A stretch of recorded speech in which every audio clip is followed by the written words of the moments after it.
Hi అండి. Welcome back to worry miracles. నేను మీ శ్రావణి. ఈరోజు మనం మన ఛానల్లో ఇందులోకి, అందులోకి అని కాకుండా ఎందులోకైనా కూడా పర్ఫెక్ట్‌గా సూట్ అయ్యే బేబీ పొటాటోస్ కర్రీ అయితే చేసేసుకుందాము. చాలా బావుంటుంది. రైస్‌లోకైనా, రోటీలోకైనా కూడా ఎక్సలెంట్‌గా ఉంటుంది. మరి ఇంకేమాత్రం ఆలస్యం చేయకుండా ప్రాసెస్‌లోకైతే వెళ్ళిపోదాం.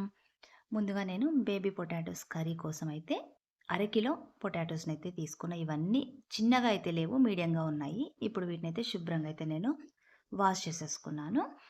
తర్వాత ఒక కుక్కర్ అయితే తీసుకుందాం. అందులోకైతే మనం వాష్ చేసి పెట్టుకున్న పొటాటోస్‌ని అన్నిటిని కూడా ట్రాన్స్‌ఫర్ చేసుకుందాం. తర్వాత ఇందులోకి ఒక 2 కప్పుల దాకా వాటర్ అయితే పోసుకుందాము. అవి కూడా పొటాటోస్ ఉడకడం కోసం అయితే ఒక అర టీ స్పూన్ దాకా సాల్ట్ కూడా వేసి కుక్కర్‌కి అయితే మూత పెట్టి విజిల్ పెట్టి ఒక విజిల్ వచ్చేదాకా కూడా ఉడికించుకుందాం. ఈ పొటాటోస్ ఉడికేటప్పటికి మనము ఇంకొక మిక్సీ జార్ అయితే తీసుకొని అందులోకైతే కొంచెం మీడియంగా కట్ చేసుకున్న ఒక కప్పు ఉల్లిపాయ ముక్కలు వేసుకుందాము.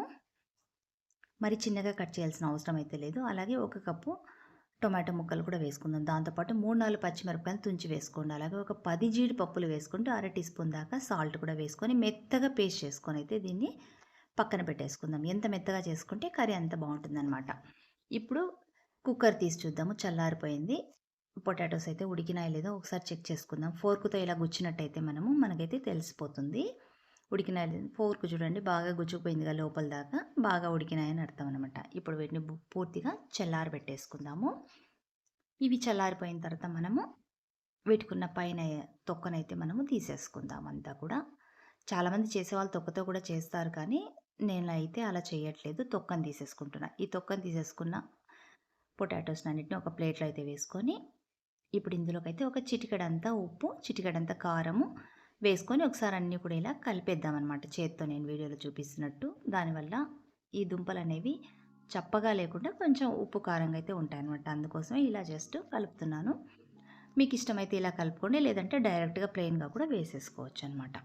ఇలా అన్నిటిని కూడా ఉప్పు, కారం బాగా కలిపేసుకున్న తర్వాత వీటినైతే మనం పక్కన పెట్టేసుకుందాం. ఇప్పుడు స్టవ్ వెలిగించుకొని స్టవ్ పైన అయితే బాండి పెట్టేసుకుని అందులోకి 3 లేదా 4 స్పూన్ల దాకా ఆయిల్ అయితే వేసుకుందాము. ఆయిల్ కొంచెం హీట్ ఎక్కిన తర్వాత అందులోకి అన్నీ కలిపి పెట్టుకున్న తాలింపు గింజలతో ఒక స్పూన్ వేసుకుందాం. ఇవి కొంచెం చిటపట్లాడిన తర్వాత ఒక అర టేబుల్ స్పూన్ దాకా ఫ్రెష్‌గా కొట్టి పెట్టుకున్న అల్లం వెల్లుల్లి పేస్ట్ కూడా వేసుకుందాం. ఈ అల్లం వెల్లుల్లి పేస్ట్ అనేది మనకు బాగా పచ్చివాసన పోయేదాకా కూడా ఫ్రై చేసుకోవాలి. పచ్చివాసన పోవాలి. దాంతోపాటు కలర్ కూడా కొంచెం చేంజ్ అయ్యి బ్రౌన్ కలర్లోకి అయితే రావాలి. అప్పుడే మనకు కర్రీ ఫ్లేవర్ అనేది చాలా బాగుంటుంది. ఇలా ఒక 2 నిమిషాల పాటు బాగా ఫ్రై చేసుకున్న తర్వాత అల్లం వెల్లుల్లి పేస్ట్ బాగా ఫ్రై అయిపోయిన తర్వాత ఇందులోకి మనం మిక్సీ చేసి పెట్టుకున్న టొమాటో, ఉల్లిపాయ పేస్ట్‌ని అయితే యాడ్ చేసేసుకుందాం అంతా కూడా. ఇది వేసిన తర్వాత కూడా మనం కంటిన్యూయస్‌గా అయితే కలపాలి. ఫ్లేమ్‌ని మీడియం టు లోకి అడ్జస్ట్ చేసుకుంటూ కలుపుకోవాలి. లేదంటే తొందరగా అడుగు అనేది పట్టేస్తుంది. కొంచెం థిక్‌నెస్‌గా ఉంది కాబట్టి ఇలా కలుపుతున్నట్టయితే కాసేపటి తర్వాత అయితే మనకు పైన ఆయిల్ తేలడం అయితే చూస్తున్నారు కదా వీడియోలో. అంటే అప్పటికి మనకు ఈ పేస్ట్ బాగా ఫ్రై అయిపోయిందని అర్థం. ఇప్పుడు ఇందులోకి ఉప్పు, కారము, అలాగే పసుపు, తర్వాత ఒక స్పూన్ దాకా ధనియా పొడి కూడా వేసుకుందాము. కారం మాత్రం మీరు తినగలిగినంత వేసుకోండి. నేనైతే 2 స్పూన్ల దాకా వేసుకున్నాను. దాంతోపాటు పావు టీ స్పూన్ అంతా గరం మసాలా కూడా వేసుకుంటున్నాను. ఈ పొళ్ళన్నీ వేసిన తర్వాత మళ్ళీ ఒకసారి బాగా కలిపేసుకుందాము. ఫ్లేమ్‌ని అయితే లో టు మీడియం అడ్జస్ట్ చేసుకుంటూ కలుపుకోవాలి. లేదంటే తొందరగా అడుగు అనేది మాడిపోతుంది. చూడండి, పొళ్ళన్నీ బాగా ఫ్రై అయిపోయినాయి కదా. ఆయిల్ అనేది కొద్ది కొద్దిగా పైకొస్తుంది. ఇప్పుడు ఇందులోకి మనం పక్కన ఉప్పు, కారం కలిపి పెట్టేసుకున్న, ఉడికించి పెట్టుకున్న బేబీ పొటాటోస్‌ని అయితే ఇందులోకి యాడ్ చేసేసుకుందాము. ఇవి వేసిన తర్వాత కూడా ఒకసారి బాగా అన్నీ కలిపేసుకుందాం అంతా కూడా.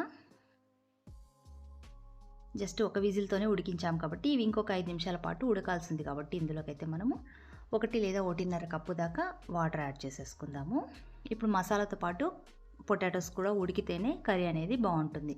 వాటర్ వేసిన తర్వాత కూడా మళ్ళీ ఒకసారి బాగా కలిపేసుకొని దాంతోపాటు ఫ్రెష్‌గా ఉన్న గుప్పెడంత కరివేపాకు కూడా క్రష్ చేసి వేసుకోండి. అలాగే గుప్పెడంత కరివేపాకు కూడా సన్నగా కట్ చేసినది వేసుకోండి. 5 నిమిషాల పాటు లో టు మీడియం ఫ్లేమ్ మీద ఉడికించినట్టయితే ఆయిల్ పైకి తేలడం అయితే జరుగుతుంది. చూసారు కదా ఎంత చక్కగా ఉంది, టెక్స్చర్ ఎంత బాగుంది కదా. మీ కన్సిస్టెన్సీ సరిపోతే ఓకే, లేదంటే ఇంకొంచెం థిక్ కావాలంటే ఇంకొక 2 నిమిషాల పాటు మనము లో టు మీడియం ఫ్లేమ్ మీదే బాగా ఉడికించుకున్నట్టయితే థిక్నెస్ అనేది వస్తుంది. చపాతీలోకి, రోటీలోకి, రైస్‌లోకి చాలా అంటే చాలా బాగుంటుంది. బటర్ నాన్‌లోకి అయితే ఇంకా ఎక్సలెంట్‌గా ఉంటుంది. సో చూసారు కదా, మీకు కూడా నచ్చింది కదా. మరి ఇంకెందుకు ఆలస్యం, మీరు కూడా తప్పకుండా ట్రై చేయండి. మీకు ఎలా కుదిరిందో నాకు కామెంట్ చేయండి. ఈ వీడియోని మీ ఫ్రెండ్స్కి కుటుంబ సభ్యులకైతే షేర్ చేయండి. మరిన్ని టేస్టీ రెసిపీస్ కోసమైతే మన వరు మిరకల్ ఛానల్ని సబ్స్క్రైబ్ చేసుకోండి. నెక్స్ట్ మళ్ళీ ఇంకొక మంచి వీడియోతో మళ్ళీ మీ ముందుంటా.